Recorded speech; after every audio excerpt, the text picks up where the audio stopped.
వాడు నా కోసం వచ్చినవాడు ఎంత నా మీద ప్రేమ ఉన్నవాడు. కాబట్టి అలా వచ్చిన వాడిని గురించి ప్రత్యేకం రాయండి ఖాతాలో. శ్రీశైలం వచ్చాడంటే నేను ఒకటి ప్రార్థనను అనుసరించి రాలేదు, తండ్రిగా వచ్చి కూర్చున్నాను. నేను తండ్రినని నా కోసం వాడంత శ్రమపడి డబ్బు ఖర్చు పెట్టుకుని వచ్చాడు, మరి ప్రత్యేకం రాయొద్దు వాడి పేరు.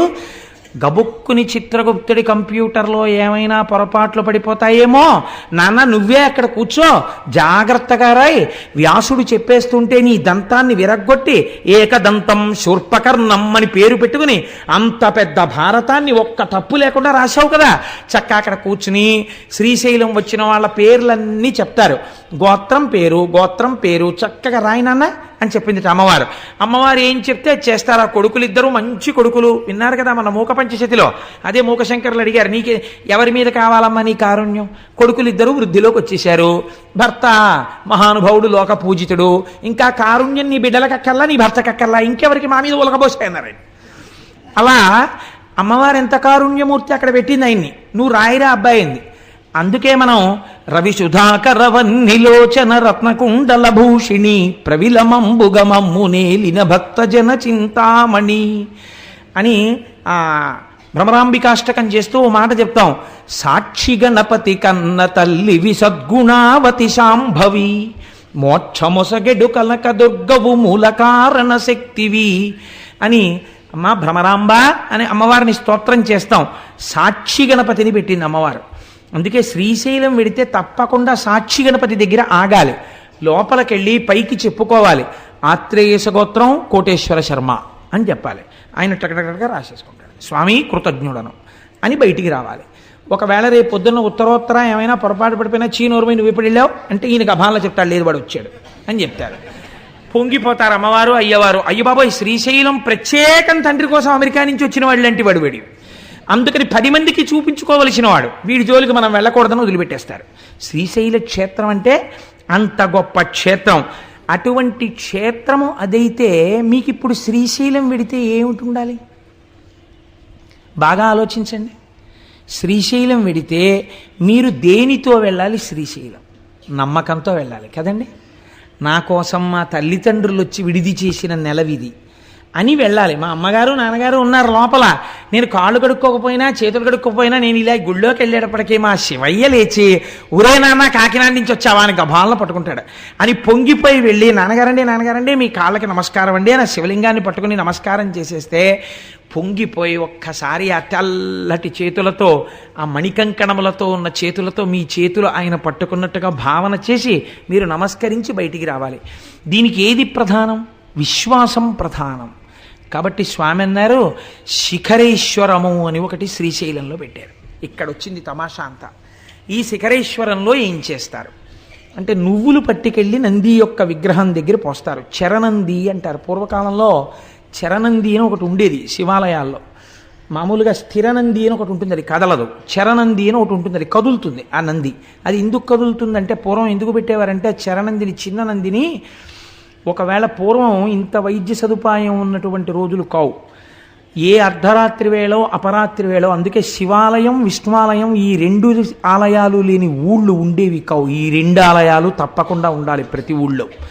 దేని కొరకు అంటే ఎవరైనా గర్భిణి అయ్యున్నటువంటి స్త్రీకి అనుకోకుండా నొప్పులు వస్తే పట్నానికి తీసుకెళ్ళడానికి అవకాశం లేకపోతే అంతరాలయం మూసేసి ఉన్నా కూడా పరిగెత్తుకుంటూ అర్చకుడి దగ్గరికి వెడితే ప్రధానమైన తలుపు తీసేవారు.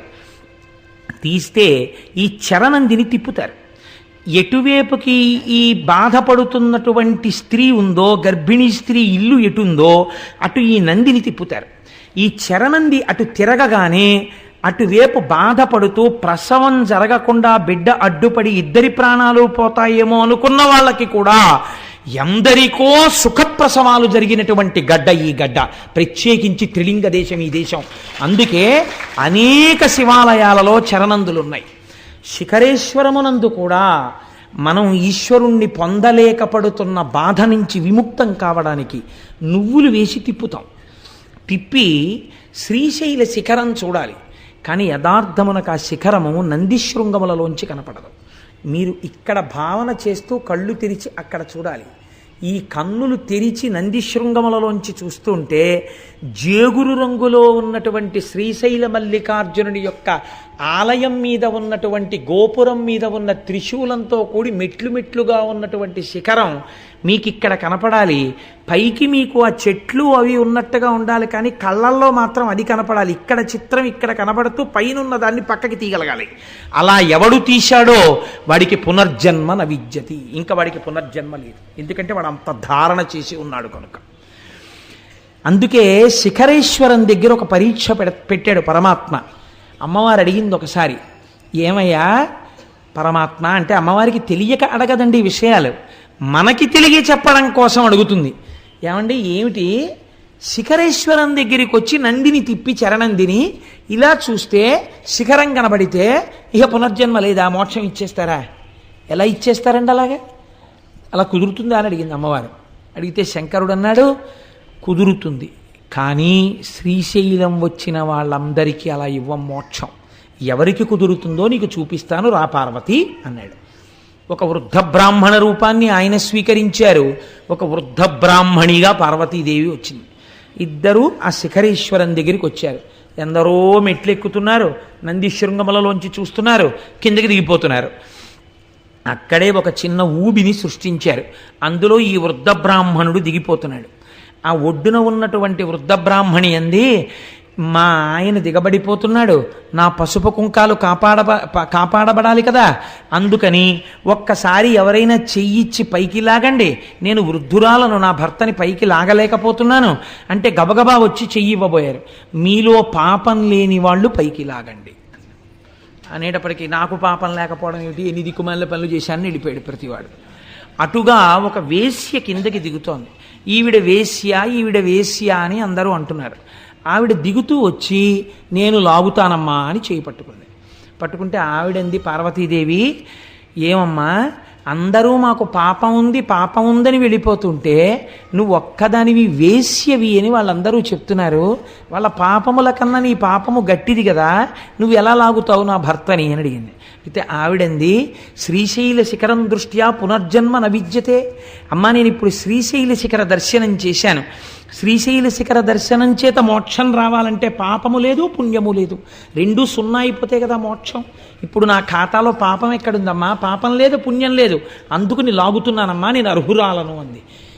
విశ్వాసం నిజంగా ఉన్నది నీకు, ఈవిడికి మోక్షం ఇస్తున్నాను. చూసావా పార్వతి, నంది శృంగములలోంచి చూడడం కాదు, ఇక్కడ ఉన్నది నా తల్లి, ఇక్కడ ఉన్నది నా తండ్రి, వాళ్ళ మాట సత్యం అని నమ్మినవాడెవడున్నాడో వాడికి మోక్షం.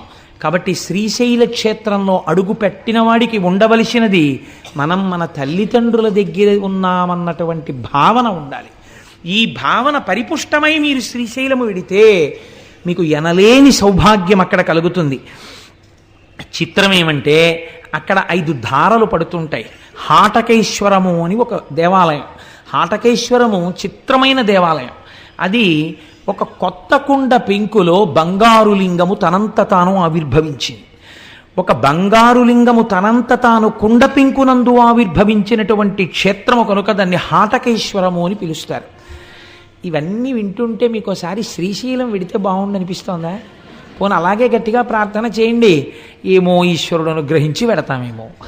కాబట్టి ఆ కుండ పెంకులో ఒక బంగారు లింగం వెలిసినటువంటి క్షేత్రము హాటకేశ్వరము. మీరు ఆ హాటకేశ్వరం దగ్గర మెట్లు బాగా కిందకి దిగి వస్తే పాలధారలు పంచధారలు అని పడుతుంటాయి. ఇవి సాధారణంగా ఏం చెప్తారంటే, మీరు ఎవరినైనా అడిగితే పాలధారలు అంటే అదిగో చూశారండి తెల్లగా ఉన్నాయి, అందుకని దీని పేరు పాలధార. అవి ఏమిటో తెలుసా అండి, పంచధారలు అంటే పంచదార కలిపి నీళ్ళల్లా ఉంటాయండి, అందుకని పంచదారలు అంటారు. అలా కాదు, వాటి పేరు పాలధార. అంటే పరమశివుని యొక్క లలాటమునకు తగిలిపడినటువంటి ధార పాలధార. అంటే అగ్ని, జ్ఞానాగ్ని నేత్రమైనటువంటి ఆ కంటి మించి పైనుంచి జ్ఞానగంగ మరింతగా తగిలి కింద పడినటువంటి ధార.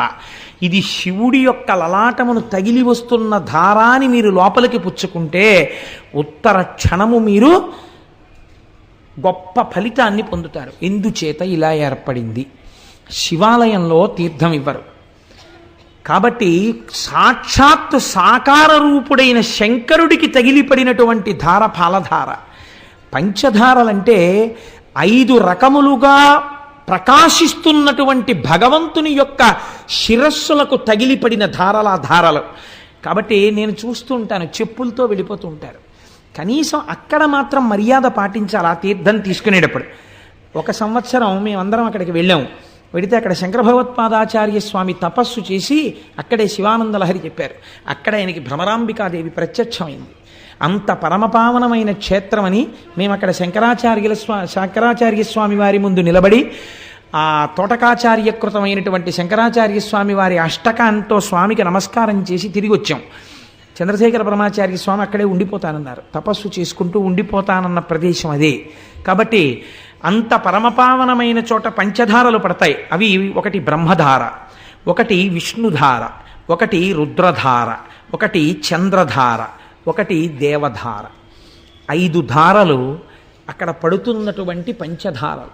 ఈ పంచధారల్ని స్వీకరించడం సృష్టికర్త, స్థితికర్త, ప్రళయకర్త, మనస్సుకి ప్రచోదనమిచ్చే చంద్రమా మనసో జాతః చక్షో సూర్యో అజాయత, లోకసాక్షులైనటువంటి సూర్యచంద్రులు. ఈ 5 తీర్థములను మీరు అక్కడ తీసుకోవచ్చు.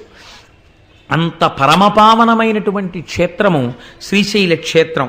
మీరు అక్కడ ఉండేటటువంటి చిత్రం ఏమిటో తెలుసా అండి?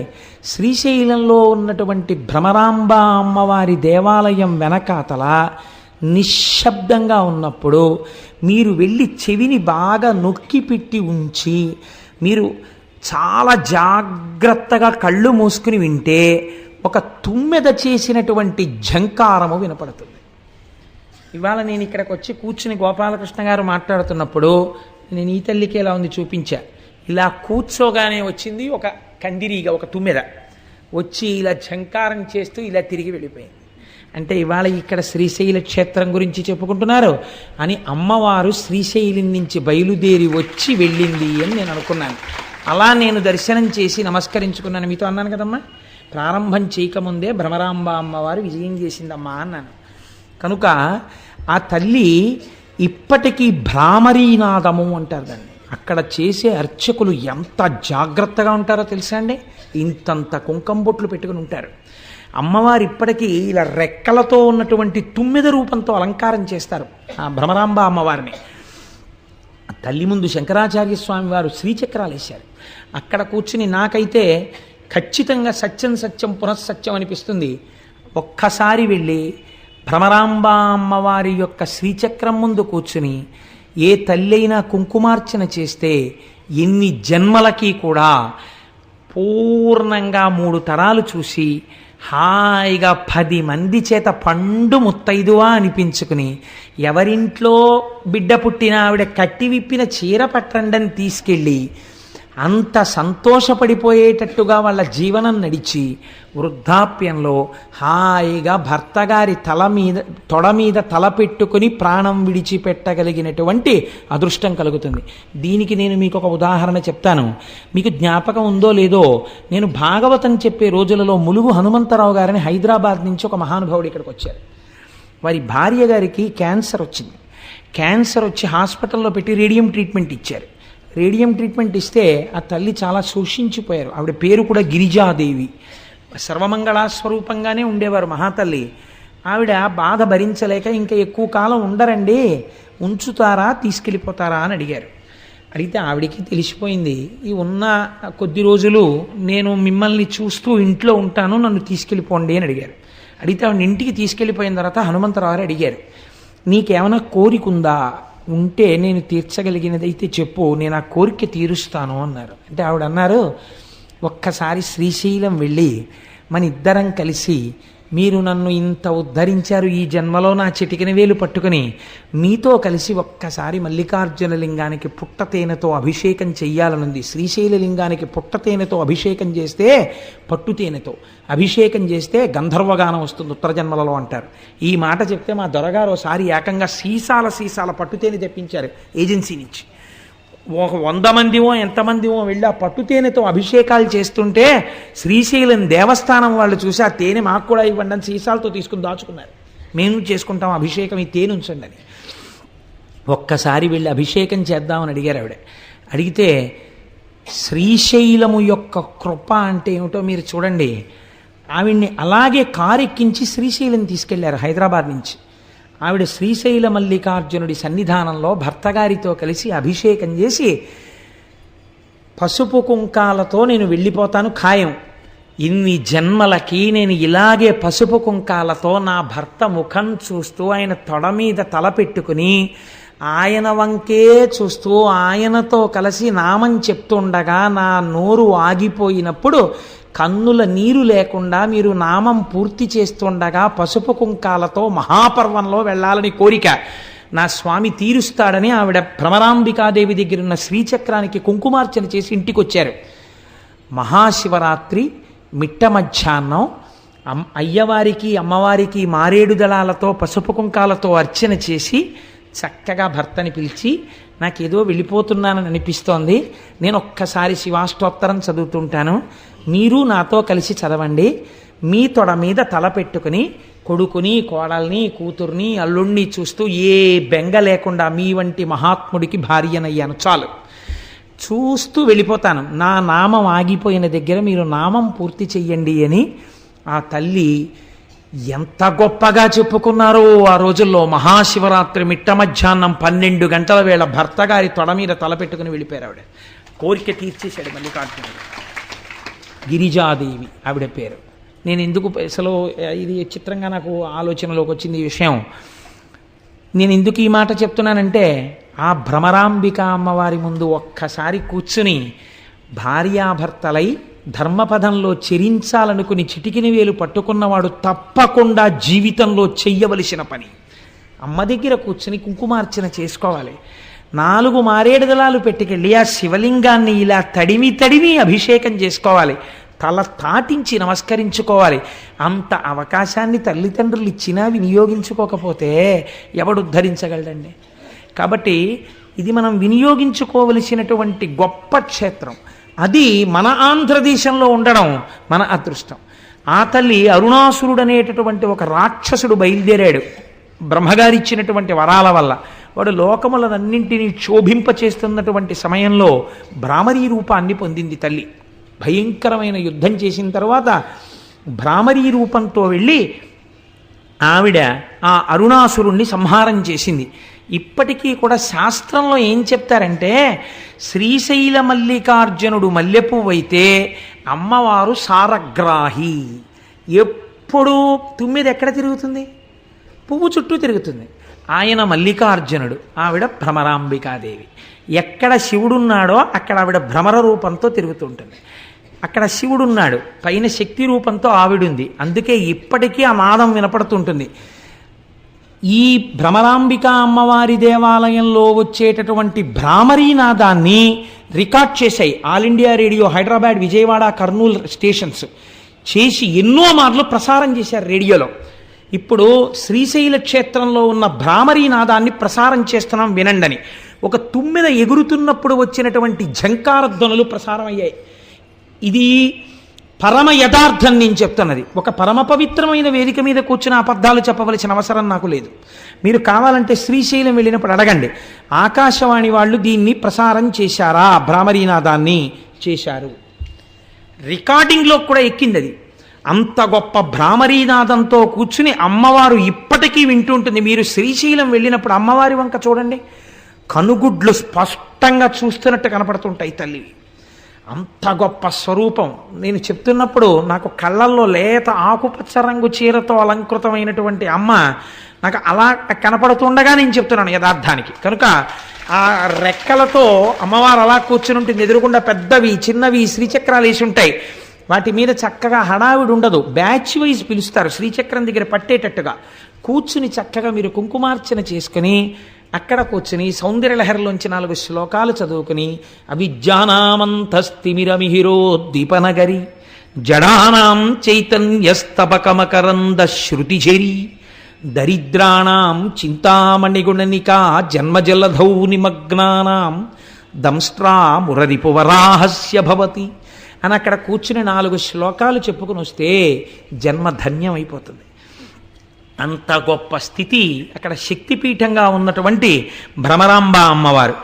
ఇంకా చాలా ఆశ్చర్యకరమైనటువంటి విషయం, అక్కడ ఉన్నటువంటి స్వరూపాలలో వీరభద్రుడు అని ఒక ఆయన ఉన్నారు. మీరు శ్రీశైల మల్లికార్జున దర్శనం చేసి బయటికి వచ్చి ఎడం పక్కకి వెళ్ళినప్పుడు అక్కడ ఈ వీరభద్రుడు కనబడతాడు. ఆ వీరభద్రుడికి ఉన్నటువంటి గొప్పతనం ఏమిటో తెలుసా అండి? బయలు వీరభద్రుడు అని క్షేత్రపాలకుడు ఒక ఆయన ఉన్నారు. శ్రీశైలంలో ఉన్న వీరభద్రుడి గురించి ఏం చెప్తారో తెలుసా అండి?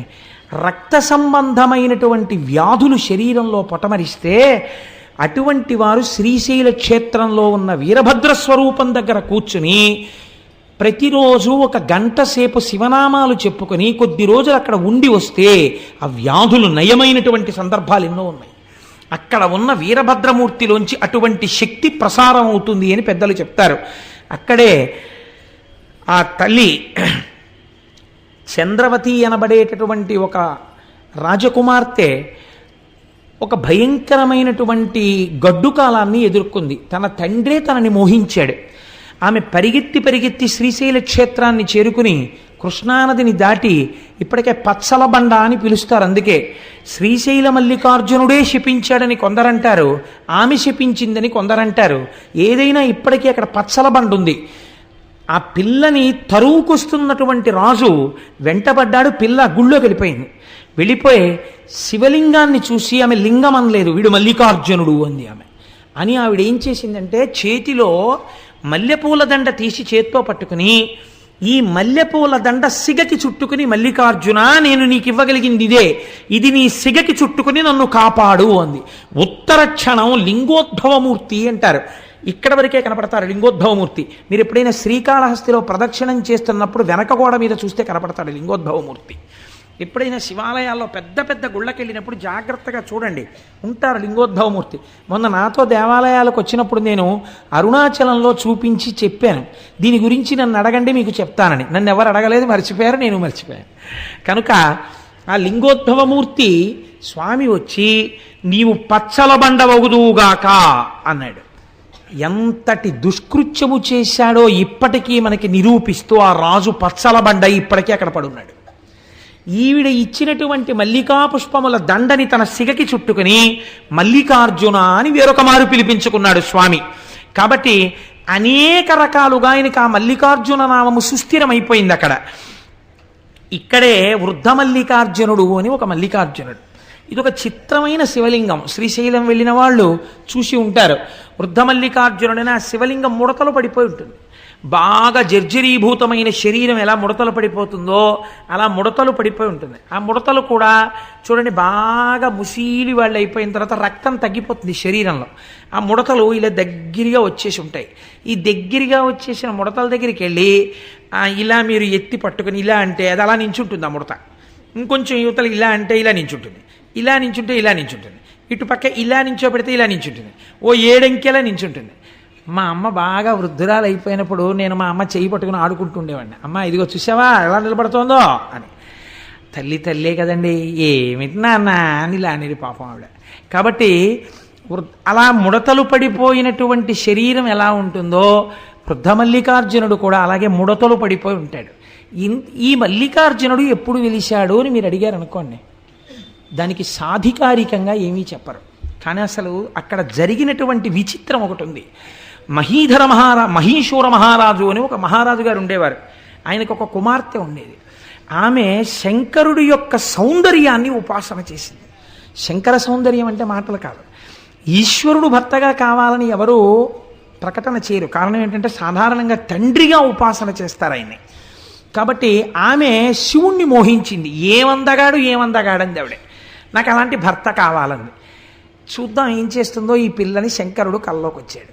మీరు విందురు కానీ ఎదరు అసలు శివస్వరూపం అంటే ఎలా ఉంటుందో చూద్దురు కానీ, అందం పార్వతీ కళ్యాణంలో వస్తుంది, అప్పుడు అవధరిద్దురు కానీ.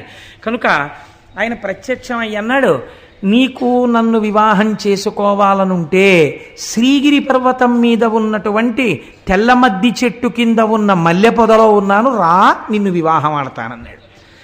ఆడపిల్ల కదా, కన్య కదా, వస్తుందా చూద్దామని ఆమె ఒక్కతే వచ్చేసింది. వచ్చేసి ఆ చెట్టుని పొదని వెతుకుతోంది. పార్వతీదేవంది, లోకంలో జగత పితరవు వందే పార్వతీ పరమేశ్వరవు అని చెప్తారు, ఈ బుద్ధి ఎప్పటి నుంచి వచ్చింది మీకు అని. అంటే ఆయన అన్నాడు, కాదు కాదు, ఆమె నన్ను అంత భక్తితో ఆరాధన చేసింది. ఇక్కడ వివాహం అనగా నేను ఆవిడ్ని నాలోకి తీసుకోవడం. అంటే అమ్మవారంది, ఓహో అందుకే వివాహం చేసుకుంటానని మాట ఇచ్చారా, అంత భక్తి ఉందా ఉపాసనలో అంది. అంటే నిజంగా అమ్మవారికి తెలియక కాదు, లోకానికి చెప్పడం కోసం ఆ పిల్ల భక్తిని. అంటే శంకరుడు అన్నాడు, చూపిస్తాను చూడు ఎంత భక్తి తత్పర్రాలో అని. వెంటనే ఒక 96 సంవత్సరముల వృద్ధుడుగా మారిపోయాడు. వృద్ధుడిగా ఉన్నప్పుడు మరీ అందంగా ఉంటాడు మా స్వామి. చంద్రశేఖర పరమాచార్య స్వామి వారిలో ఉంటాడు. ఆ అందం వేరు కదండి. సత్యదండం చేత్తో పట్టుకుని ముడతలు పడిపోయిన శరీరంతో కడుపిలా అక్కలించుకుపోయి ఇలా నరాలు పైకి తేలిపోయిన చేత్తో ఒక కన్ను గాజు కన్నులు అయిపోయి ఒక్క కన్ను మాత్రం ఇలా లోపలికి వెళ్ళిపోయి ఇలా మోకాళ్ళు కూడా కనపడుతూ ఇలా గొంతు కూర్చుని సత్యదండం పట్టుకుని కంచికామకోటి పీఠానికి వెడితే ఇప్పటికీ అక్కడ కనపడుతుంది వ్యాక్సీ స్టాచ్యూ పరమాచార్య స్వామిది. చూడగానే మనసు పులకరిస్తుంది, ప్రణిపాతం చెయ్యాలనిపిస్తుంది, ఆయనే కూర్చున్నారేమో అనిపిస్తుంది. అప్పుడు ఆయనలో మీరు చూసేటటువంటి తేజపూర్వక సౌందర్యం వేరు కదా. కాబట్టి ఆయన్ని చూసి ఆవిడంది, ఎవరి కోసం వెతుకుతున్నావు పిల్ల అన్నాడు ఆయన. శివుడి కోసం వెతుకుతున్నాను అంది ఆవిడ. నేనే శివుణ్ణి అన్నాడు. నువ్వే శివుడవా, నిన్నే భర్తగా కావాలని నేను ఉపాసన చేశాను అంది. ఇంత వృద్ధుణ్ణి కదా పెళ్ళాడతావా అన్నాడు. నువ్వు వృద్ధుడవో యవ్వనంలో ఉన్నవాడవో నాకు తెలుసు తండ్రి, నాకు భర్త నువ్వే, వేరొకడిని భర్తగా నేను లోకంలో అంగీకరించలేనంది. అంటే ఆవిడకి కావలసింది ఆయనలో ఐక్యం అవడం. చూశావా పార్వతి, ఈమె భక్తి, ఈమెని నాలో ఐక్యం చేసుకుంటున్నానని ఐక్యం చేసుకుని ఈ పిల్లని స్మరించి ఇటువంటి భక్తి తత్పరురాలి కోసం సృష్టిలో లేని విధంగా ముడతలు పడిపోయిన శివలింగం వృద్ధమల్లికార్జున లింగం అని తలుచుకున్న వాళ్ళని పొంగిపోతూ నేను చూస్తాను అని వృద్ధమల్లికార్జునుడై వెలిశాడు. అందుకే అక్కడ ఇప్పుడు కళ్యాణాలు చేస్తున్నారు. కనుక ఎన్ని విశేషాలండి శ్రీశైలం అంటే, ఒకటా రెండా, ఇన్ని విశేషాలతో కూడుకున్నటువంటి క్షేత్రమో ఆ క్షేత్రం. ఈ క్షేత్రంలోనే శంకర భగవత్పాదాచార్య స్వామి వారు శ్రీశైల పర్వత శిఖరం మీద ఉండగా ఒక కాపాలికుడు వచ్చి అడిగాడు, మీ శిరస్సు కావాలి నాకని. నా శిరస్సే కదా తీసుకుందువు కానీ నా శిరస్సు నువ్వు తీసుకుంటే నాకు బాధ లేదు, నా శిష్యులు బాధపడతారు. ఎందుకనంటే గురువుగారు శరీరంలో ఉండాలని కోరుకోవలసిన వాళ్ళు శిష్యులు. గురువుకి ఆ శరీరం ఉన్నా లేకపోయినా బాధ లేదు. కాబట్టి నా శిష్యులు ప్రొద్దునే పాతాళగంగ దగ్గరికి వెడతారు నమస్కరించడానికి. వాళ్ళు పాతాళగంగ దగ్గరికి వెళ్ళినప్పుడు నువ్వు రా, వచ్చి నేను ధ్యానం చేసుకుంటూ ఉంటాను, నా శిరస్సు ఉత్తరించి పట్టుకెళ్ళన్నారు. ఆ కాపాలికుడు వచ్చి ధ్యానం చేసుకుంటున్న శంకరాచార్యుల వారి శిరస్సును ఉత్తరించడం కోసమని చేతిలో ఉన్నటువంటి కత్తి పైకెత్తినటువంటి సమయంలో స్నానం చేస్తున్న పద్మపాదాచార్యుల వారికి ఏదో అమంగళం గోచరించింది, గురువుగారికి ఏదో పొరపాటు జరుగుతోందని. వెంటనే ఇక్కడి నుంచి పరిగెత్తి వెళ్ళడం కుదరదని ఆయన నరసింహ మంత్రోపాసన చేశారు.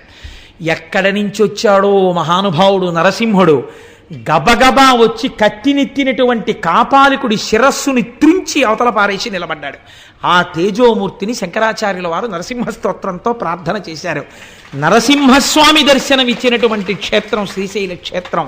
శివకేశవ అభేదంగా శంకర భగవత్పాదులు రక్షింపబడినటువంటి క్షేత్రం శ్రీశైల క్షేత్రం.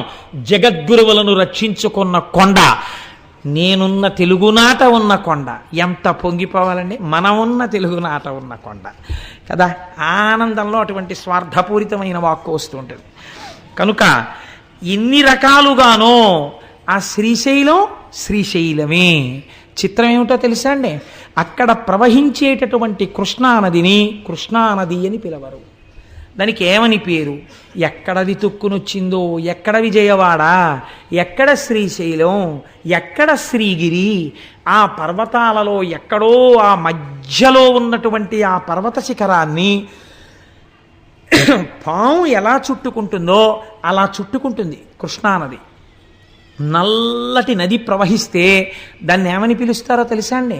శివుణ్ణి విడిచిపెట్టి ఉండలేక ఇంత పరమపావనమైనటువంటి స్థానము కనుక ఇక్కడ కూడా భక్తుల పాపములను తొలగతొయ్యడం కోసమని ఉత్తరమున ఉన్నటువంటి గంగ దక్షిణమునకే వచ్చి కృష్ణ పేరుతో అక్కడ ప్రవహించింది కాబట్టి దాన్ని పాతాళ గంగా అని పిలుస్తారు. కృష్ణా ప్రవాహము అని పిలవరు అక్కడ. అందుకే స్నానం చేసినప్పుడు కూడా పాతాళ గంగా జలమజ్జన నిర్మలాంగా భస్మ త్రిపుండ్ర సమలంకృత ఫలభాగా గాయంతి దేవముని భక్త జనాభవంతం శ్రీమల్లికార్జున విభో తవ సుప్రభాతం. తెల్లవారుజామున చూడాలండి అందం. నిజంగా శ్రీశైల క్షేత్రంలో ఎటువంటి వాళ్ళు కూడా సుప్రభాతం విందామని 3 అయ్యేటప్పటికి లేచిపోయి కార్లు జీపులు పెట్టుకుని ఆ పాతాళగంగ దగ్గరికి వెళ్ళి ఆ మెట్లన్నీ దిగిపోయి ఆ పాతాళగంగలో చక్క ఇలా తేలిపోతూ స్నానాలు చేసేసి మళ్ళీ సుప్రభాతం పాడేస్తారని ఇలా నుదుట విభూతి రేఖలు పెట్టేసుకుని ఇంతంత బొట్లు పెట్టేసుకుని హరహర మహాదేవ శంభో శంకర సాంబ సదాశివ అంటూ గబగబా వెళ్ళిపోయి ఆ పెద్ద పెద్ద గేట్లు లోపలికి ఎడుతున్నప్పుడు 2 పక్కల ఇలా క్యూలు నడవడం కోసమని ఏర్పాటు చేసినటువంటి ప్రాకారాలు లాంటివి ఉంటాయి. అందులో అక్కర్లేకుండా మీరు హాయిగా రాజద్వారం దగ్గరికి వెళ్ళిపోతే ఓ నల్లటి ఆవు ఎద్దు దూడ తీసుకొస్తారు. ఎంతమంది జనం ఉండనివ్వండి. చిత్రం ఏమిటో తెలుసా అండి, నాతో వచ్చిన వాళ్ళు చూశారు. అప్పుడు ఆ ఆవు దూడ ఎద్దు మేము స్వామివారి సొత్తు మమ్మల్ని అడ్డగించడం ఏమిటి అన్నట్టు ఎవ్వరూ ఉండరు. కట్టిప్పి వెళ్ళిపోతారు. అవి ఎక్కడి నుంచి వస్తాయో తెలియదు. చక్కగా ఇలా తల్లాడించుకుంటూ ఠాంగ్ ఠాంగ్ గంటలు మోగించుకుంటూ తిన్నగా వెళ్ళిపోయి మల్లికార్జున స్వామి వారి రాజద్వారం దగ్గరికి వెళ్ళి నిలబడతాయి. నిలబడితే ఇలా తలుపులు తీయగానే చక్కగా లోపలికి వెళ్ళి మీరు ఇలా లోపలికి వెళ్ళగానే ఆలయంలో కుడి చేతి పక్కన పెద్ద స్వరూపంతో శనగల బసవన్న ఉంటారు. ఆయనే కలియుగాంతమునందు లేచి రంకె వేస్తాడు. రంకె వేయగానే కృష్ణానది పైకి లేచి విజయవాడలో కనకదుర్గమ్మ యొక్క ముక్కు నత్తుని తాకుతుంది అని ప్రమాణం. ఆ శనగల బసవన్న ఉంటారు, పెద్ద బసవయ్య. ఆ బసవయ్యకి నమస్కారం చేస్తే ఎడం పక్కన కృష్ణానదీ పరివాహం ఎలా వస్తుందో తెలియదు. అక్కడ మెట్లు దిగుతారు అర్చకులు. మీరు తెల్లవారగట్ట చూడొచ్చు. కృష్ణానదీ జలాలు వచ్చి చేరుతాయి. అందులోకి బిందెలు పట్టుకెళ్ళి కాళ్ళకి తగలకుండా నీళ్లు ముంచి అభిషేకానికి పట్టుకొస్తారు లోపలికి. మొట్టమొదట గోపూజ చేస్తారు. ఆ నల్లటి ఆవుకి చక్క పసుపు రాసి మీరు ఆ పక్కన ఆ కుడి పక్కకి తిరిగి ఇలా లోపలికి వెడితే ఇంకొక నంది ఉంటాడు. ఆ నందికి నమస్కారం చేసి నిలబడితే చక్కగా సుప్రభాతం చదువుతారు. సుప్రభాతం చదివి ఇలా తెర తీసి మీ అందరూ దగ్గరికి వెళ్ళి నమస్కారం చేసుకోండి నక్షత్రహారతులు ఎత్తుతారు. ఆ నక్షత్రహారతిలో ప్రకాశించిపోతున్న శివలింగాన్ని చూస్తూ జయ జయ జయ జయ శంభో జంభవిత్ పూర్వదేవ ప్రణత పద సరోజద్వంద్వ నిర్ద్వంద్వ బంధో జయ జయ జయ జన్మస్థేమ సంహారకార ప్రణయ సగుణ మూర్తే పాలయాత్మాం ప్రసన్నాం వధూ ముఖం వల్గ దపాంగ రేఖం అఖండితానందకర ప్రసాదం విలోకయన్ విస్ఫురదత్మభావ సమే గతి శ్రీగిరి సార్వభౌమ కురంగపాణి కరుణావలోక సురోత్తమశ్చంద్రకళావతంస వధూ సహాయ సకలేష్టదాత భవిత్యసౌ శ్రీగిరి భాగ్యరాశి అని స్తోత్రం చేసుకుంటూ మీరు ఆయన్ని నమస్కారం చేసి ఇలా కుడి పక్కకి వెళ్ళి ఎడం పక్కకి తిరిగితే వీరభద్రుడు కనబడతాడు. ఆ వీరభద్రుడికి నమస్కారం చేసి ఆ ఇనప కచ్చడంలోంచి బయటికి వెడితే ధర్మరాజు, భీముడు, అర్జునుడు, నకులుడు, సహదేవుడు వాళ్ళందరూ అరణ్యవాసం చేసేటప్పుడు శ్రీశైలంలో ప్రతిష్ఠ చేసిన లింగాలు సజ్జోజాత అఘోర తత్పురుష వామదేవ ఈశానములన్న పేరుతో 5 శివలింగాలు ఉంటాయి.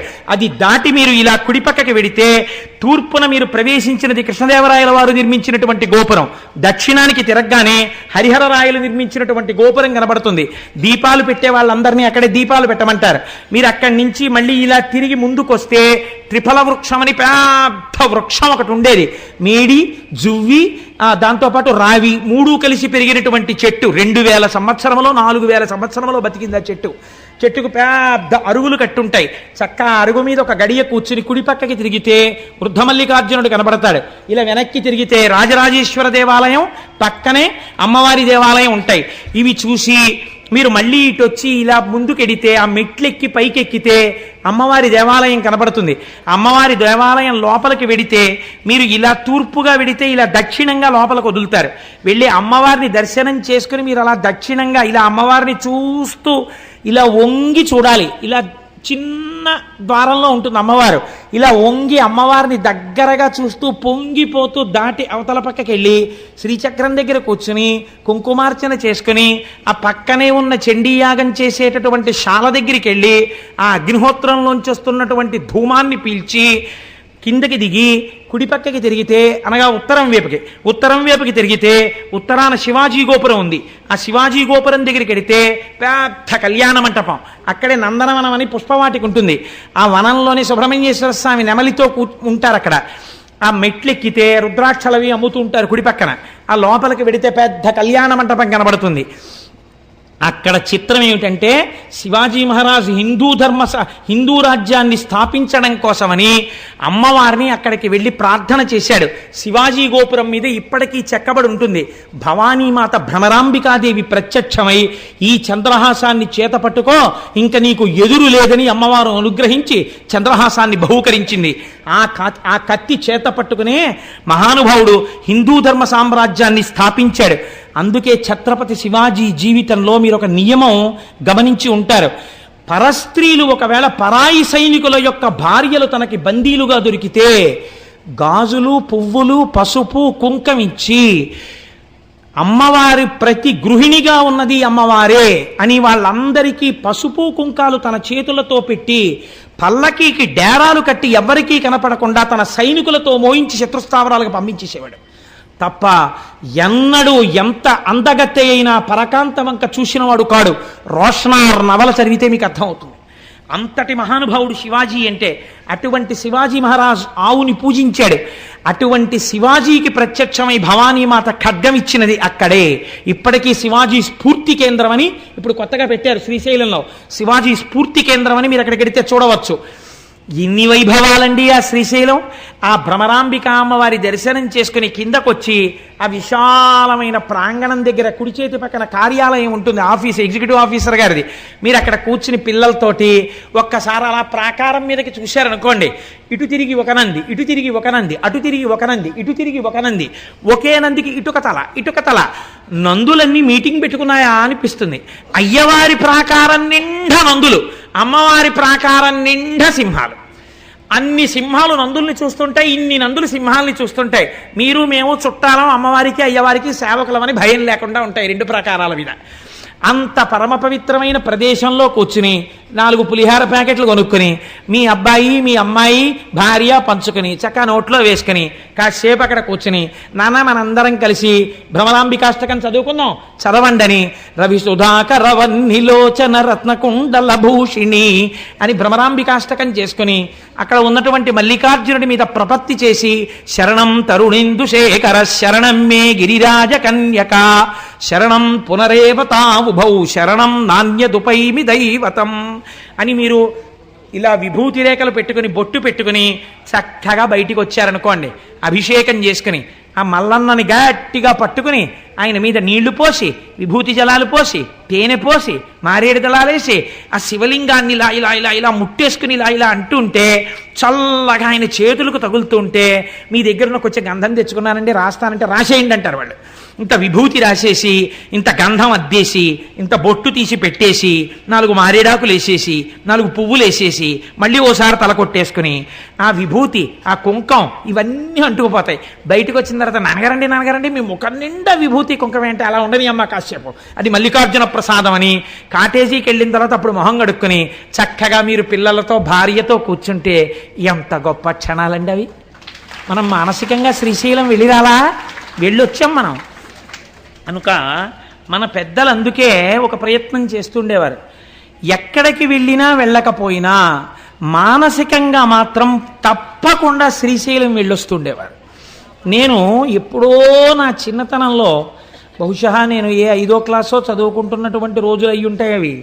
తెల్లవారకట్ట లేచి చదువుకోమనేవారు ఇంట్లో, అంటే లేచి చదువుకునేవాడిని. చదువుకునే రోజుల్లో మా అమ్మమ్మ గారు ఉండేది, ఆవిడ శ్రీశైల రగడ అని ఒకటి చదువుతుండేది. అది ఆవిడ మానసికంగా శ్రీశైలం వెళ్ళిపోయేది. ఆవిడ మొహం కడుక్కొచ్చి కాఫీ కూడా తాగేది కాదు. బాగా పెద్దదైపోయింది అప్పటికే. ఆవిడ కూర్చుని ఆవిడ శ్రీశైల రగడ చదివేది కళ్ళు మూసుకుని. తాను శ్రీశైలం మానసికంగా వెళ్ళిపోయేది ఆవిడ. నేను ఇక్కడ సోషల్ చదువుకోవడానికో సైన్స్ చదువుకోవడానికో కూర్చునేవాడిని, కానీ అమ్మమ్మ శ్రీశైల రగడ మొదలు పెట్టగానే నా మనస్సు శ్రీశైల రగడ మీదకి వెళ్ళిపోయేది. అది అయిపోయే వరకు సోషలు లేదు సైన్సు లేదు, 0 కట్టి పెట్టేసి అది విని తర్వాత చదువుకునేవాడిని, అది వేరే విషయం అనుకోండి.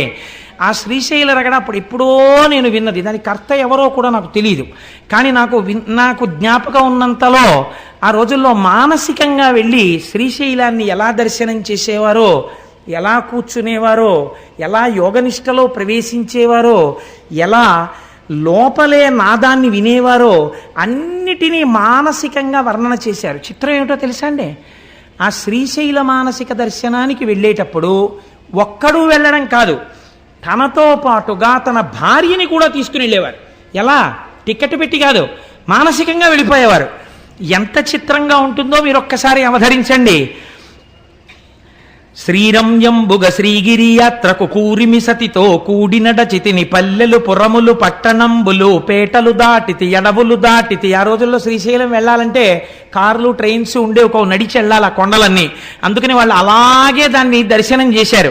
కాబట్టి శ్రీరంయంబుగ శ్రీగిరి యాత్రకు కూరిమి సతితో కూడినడచితిని పల్లెలు పురములు పట్టణంబులు పేటలు దాటితి అడవులు కొండలు అన్నీ దాటితి కంటిని శ్రీగిరి కన్నుల నిండా వింటిని మహిమలు వీనుల నిండా ఆ మహిమలు నేనేమని చెప్పదు ఈ మహిలోపల ఎన్నడు చూడము దారుని లోపల ధౌతాచలమది మేరుని కంటెను మిక్కుటమైనది బ్రహ్మ నిర్మల బహిశృంగంబులు నిర్మలమగు మాణిక్య కూటములు కోటలు కొమ్మలు గోపురంబులు తెరపిలేని బహు దేవాలయములు పుణ్యస్థలంబులు పుణ్యవనంబులు వాటమైన పూదోటలు మిక్కిలి మాటలు నేర్చిన మంచి మృగంబులు కామధేనువులు కల్పవృక్షములు క్షేమకరంబగు చింతామణులు అమృతగుండంబులు కడునైష్టికమును కలిగిన విప్రులు విడువక శంభుని వేడిటి రాజులు సంతతలింగార్చన గల శైవులు శాంతులైన వేదాంతులు సిద్ధులు గణగణమ్రోగడి ఘంటనాదములు విజయఘోషయగు శంఖనాదములు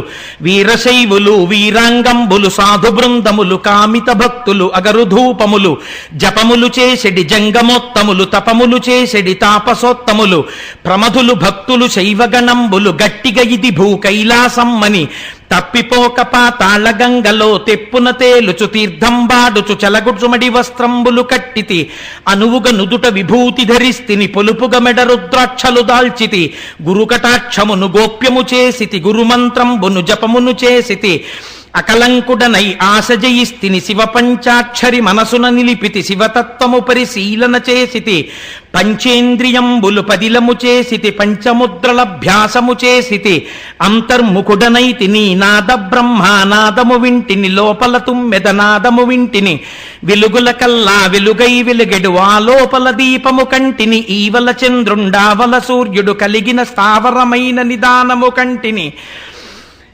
కంటికి ఇంపగు పండు వెన్నెలా విరిసిన షట్కమలంబులు షట్స్థలంబులు పిండండములో బ్రహ్మాండము కంటిని అంతట అక్కడ చెంగల్వ కొలనులో ఆడుచున్నరా సంసను పట్టితి చాల 1000 స్తంభాల మేడలో బాలిక కూడుకు కేళిసలిపితిని మల్లికార్జునుని మదిలో దలచితి ముందర భృంగికి మ్రొక్కి వేడితిని నందికేశ్వరుని నమ్మి భజించితి చండీశ్వరునకు దండము పెట్టితి మళ్ళీ మళ్ళీ మహిమను పొగడుచు పిళ్ళారయ్యకు ప్రియముగమొక్కితి ద్వారపాలకుల దర్శనమాయను ద్వారమందురతనాల గద్దెపై చూచితి నెవ్వరు చూడని లింగం చూచితి కేవల సుందరలింగం నిరుపద్రవమగు నిశ్చల లింగం ఆదితేజమగు వైక్యలింగం రాజితమైన విరాజిత లింగం పూజనీయమగు పురాణలింగం లింగముగనుగొని లింగదేహినై లింగంగులతో లింగ నిర్గుణ సంగతి కంటిని లింగమందుమది లీనము చేసితి జీవన్ముక్తుడనైతిని అంకమందు భ్రమరాంబిక ఉండగ మల్లికార్జునుని కోరి పూజించితి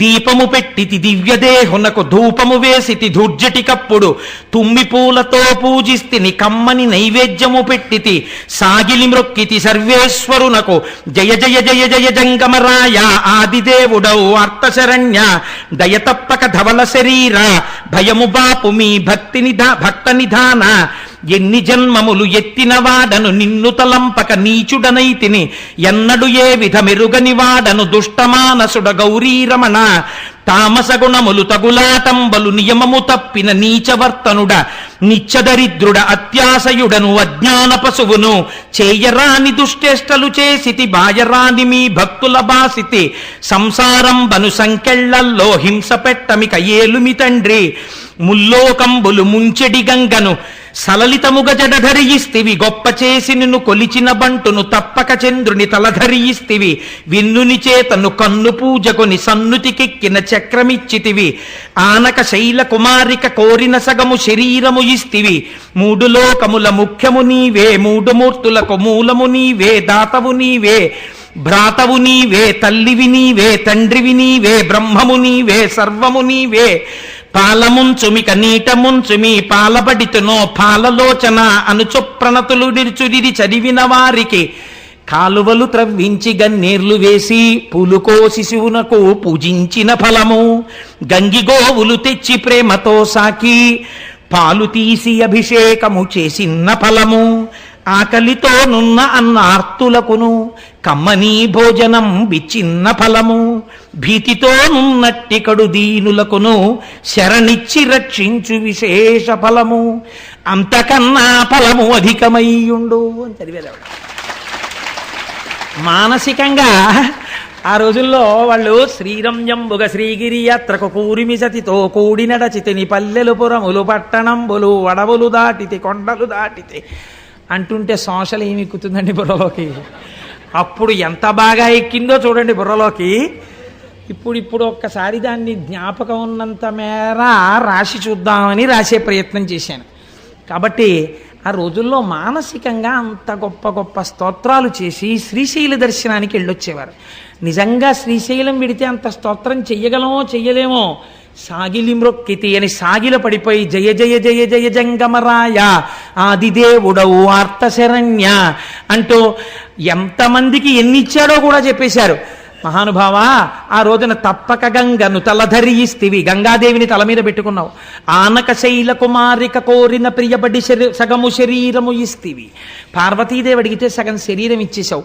వెన్నునిచే తన్ను కన్ను పూజ కొన్ని సన్నుతికెక్కిన చక్రం ఇచ్చితివి. ఆనాడు శ్రీ మహావిష్ణువు ఒక కమలం తక్కువైతే కన్ను పీకి కమలమని పూజ చేస్తే సుదర్శన చక్రాన్ని కటాక్షించావు. ఈశ్వర ఎన్ని చేశావు. నేను అత్యాశయుడను అజ్ఞాన పశువును చేయరాని దుశ్చేష్టలు చేసితి బాయరాని మీ భక్తుల బాసితి సంసారం బను సంకెళ్లల్లో హింస పెట్టమిక ఏలుమి తండ్రి. నిజంగా మనం వెడితే ఈ స్తోత్రం చెయ్యం. ఎంత అందమైన స్తోత్రం చేశారో, ఎంత గొప్ప రచన చేశారో. చిత్రం ఏమిటంటే అలా మానసికంగా శ్రీశైల దర్శనం చేసి ఇలా ఎవరు మానసికంగా దీన్ని చదివి చేస్తున్నారో వాళ్ళకి కాలవలు త్రవ్వించి గన్నేర్లు వేసి పులుకోసి శివునకు పూజించిన ఫలము గంగిగోవులు తెచ్చి ప్రేమతో సాకి పాలుపితికి అభిషేకము చేసిన ఫలము అన్నార్తులైనట్టి వారిని తెచ్చి ఆకలి తీర్చిన్న అద్భుత ఫలము అంటూ ఎన్నో ఫలాలు చెప్పి ఇంకా మేము చెప్పలేమని ఇంతకన్నా ఫలము అధికమయ్యుండు అన్నారు. అందుకే శంకరాచార్యుల వారంతటి వారు శ్రీశైల క్షేత్రం మీద అంత ప్రత్యేకమైన మక్కువ చూపిస్తూ భృంగీచ్ఛానటనోత్కట కదిమదగ్రాహీ స్ఫురన్మాధవాహ్లాదోనదయుతో మహాచితవపు పంచేషు బాణాధృత సత్పక్ష సుమనేవనేషు నపునః సాక్షాన్మదీయే మనోరాజీవే భ్రమరాధిపో విహరతాం శ్రీశైలవాసీ విభు అంటూ ఆ శ్రీశైలవాసీ విభు శ్రీశైలవాసి అయిన శంకరా అని పిలిచారు. అమ్మవారిని ఉద్దేశించిట భ్రమరాంబికాదేవి వేరొక అన్నపూర్ణగా నించుంటుందిట శ్రీశైల క్షేత్రంలో. నోరు విప్పి అడగక్కర్లేదుట అమ్మవారి దగ్గరికి వెడితే మీ కోరికే. అమ్మో నా కోసమని పిల్లలు వచ్చారని మీకు మొదటే విజ్ఞాపన చేశాను కదా, తల్లిదండ్రులుగా నించున్నారు. పిల్లలు నోరు విప్పి అడిగితే అన్నం పెట్టడమా? అమ్మ అంటే ఏమిటి? కొంచెం ఆలస్యంగా ఇంటికి వెడితే నువ్వు అన్నం తినేసావా నాన్న అని అడుగుతుంది. అమ్మ అంటేనే కడుపు తడవడం. అమ్మకి ఏమొచ్చు అంటే కడుపు నిండా అన్నం పెట్టడం వచ్చు. చూడండి, ఎంత చదువుకున్నది అవనివ్వండి, ఎంత పెద్ద ఉద్యోగం చేస్తున్నది అవనివ్వండి, నేను సాధారణంగా ఒక మాట వింటూ ఉంటాను. ఏమిటమ్మా అన్ని చేస్తున్నారు అని అడిగారు అనుకోండి, మీరు ఎవరింటికన్నా వెళ్ళినప్పుడు మా అమ్మాయి వస్తోంది కదండి అందుకని జంతికలు అరిసెలు చక్కెర పొంగళ్ళు ఏదో లేకపోతే ఇవన్నీ చేస్తున్నానంటారు. కన్న తల్లికున్న గొప్ప లక్షణం ఏమిటో తెలుసా అండి? మంచి 5,000 రూపాయలు ఇంత బార్డర్ ఉన్న చీర పెట్టి పంపించేదు. తండ్రి అయితే అల్లుడు గారి మర్యాద కోసం అల్లుడు గారు రేపు మనం అన్నవరం పెడదామని ఏసీ కారు పెడతాడేమో. కానీ తల్లి అలా కాదు. మా అమ్మాయికి ఇది ఇష్టమయ్యా అని చెప్పి ప్రేమ మీర వండి, ఏమిటే అలా తింటున్నావు, కూర వండితే ఎలా తినేదనివే, అలా తినకూడదే నిలబడి అంటే కూడా నాన్నగారు చూస్తారు గట్టిగా అనకో అని చెప్పి క్యారేజీ తీసేసి నేను పక్క పెడుతుంటే ఇలా తినేసేదానివి, ఏమిటే ఇలా తింటున్నావు అంటుంది. కడుపు తడుగుతుంది అమ్మ. అమ్మకి అన్నం పెట్టడం అంటే ఎంత ఇష్టం. అమ్మ చేతి అన్నం తినడం జీవితంలో మహాభాగ్యం. కనుక అలాగే వర్ణించారు భ్రమరాంబికాదేవిని. ఉభౌ దర్వీ కుంభౌ మణిగణక సంభావిత గుణౌ దధానా పాణిభ్యామృతర సమృష్టాన్న కలితౌ కళాఢ్యా కళ్యాణీ కలిత సదనా శ్రీగిరశిశరసస్యసౌ ప్రామర్యం వా రచయితుమదిష్టార్థ విభవం. ఒక చేత్తో బంగారు పాత్ర పట్టుకుని పాయసంతో, కుడి చేత్తో మణిగణఖచితమైన తెడ్డు పట్టుకుని ఉంటుంది అమ్మవారు. ఇలా తీసి ఇలా పెట్టేస్తారు. అమ్మవారికి అత్యంత ఇష్టం ఏమిటో తెలుసా అండి, ఆవిడ ఐదోతనమే. అందుకే అమ్మవారి బొట్టు గురించి స్తోత్రం చేస్తారు. కస్తూరీ తిలకంచితేందు విలసత్ప్రోద్భాసి పాలస్థలీం కర్పూర ద్రవమిశ్ర చూర్ణ కపురామోదోల్ల సద్వీటికాం లోలాపాంగతరంగతైరితి కృపాసారైర్నతానందినీం శ్రీశైలస్థలవాసినీం భగవతీం శ్రీమాతరం భావయే. శ్రీనాథధృతపాలిత త్రిభువనాం శ్రీచక్ర సంచారిణీం గానాసక్తమనోజ్ఞ యవ్వనల సద్గంధర్వ కన్యావృతాం దీనానామతివేల భాగ్యజననీం దివ్యాంబరాలంకృతాం శ్రీశైలస్థలవాసినీం భగవతీం శ్రీమాతరం భావయే. ఆవిడ దీనానామతివేల భాగ్యజననీం, దీనులైన వాళ్ళని రక్షించడానికి సిద్ధంగా ఉంటుంది అమ్మ. అంత పరమపావనమైన క్షేత్రం శ్రీశైల క్షేత్రం. ఇంకిప్పుడు నేను ఉజ్జయిన్ గురించి మొదలు పెడితే అసలు ఆ ఉజ్జయిన్ అన్న నామమే అవంతిక. అవంతిక అంటేనే అమ్మవారి పేరు. అసలు ఆ అవంతిక ఏమిటో, ఆ ఉజ్జయిన్ ఏమిటో, ఆ మహాకాళేశ్వరుడు ఏమిటో, అక్కడ ఆ కాళికాదేవి ఏమిటో, కాళిదాసుకు అంత కవిత్వ శక్తి ఎందుకు ఇచ్చేసిందో, అసలు ఆ క్షేత్రంలో ఉన్న గొప్పతనం ఏమిటో, అందులో చేసేటటువంటి భస్మహారత అంటే ఏమిటో, అసలు ఆ మహాకాళేశ్వరం ఏమిటో ఇప్పుడు మొదలుపెట్టి ఎంతో కష్టపడి వండిన అన్నాన్ని గబగబా తినేసి వెళ్ళినట్టు కాకుండా హాయిగా కూర్చుని రేపు తృప్తి తీరా అనుభవిద్దాం. కాబట్టి రేపు ఉజ్జయిని వెడదాం, ఇవాళ మనం శ్రీశైలం వెళ్ళొచ్చాం. మంగళాశాసనపరై మదాచార్య పురోగమై సర్వైశ్చ పూర్వైరాచార్యై సత్కృతాయాస్తు మంగళం. మంగళం కోసలేంద్రాయ మహనీయ గుణాత్మనే చక్రవర్తి తనూజాయ సర్వభౌమాయ మంగళం. ఉమాకాంతాయ కాంతాయ కామితార్థప్రదాయినే శ్రీగిరీశాయ దేవాయ మలినాథాయ మంగళం. కరచరణకృతం వా కర్మవాక్కాజం వా శ్రవణనైనజం వా మానసం వాపరాధం విహితమవిహితం వా సర్వమేత్తక్షమస్వ. శివ శివ కరుణాబ్ధే శ్రీ మహాదేవ శంభో. సర్వం శ్రీ ఉమామహేశ్వర పరబ్రహ్మార్పణమస్తు. స్వస్తి.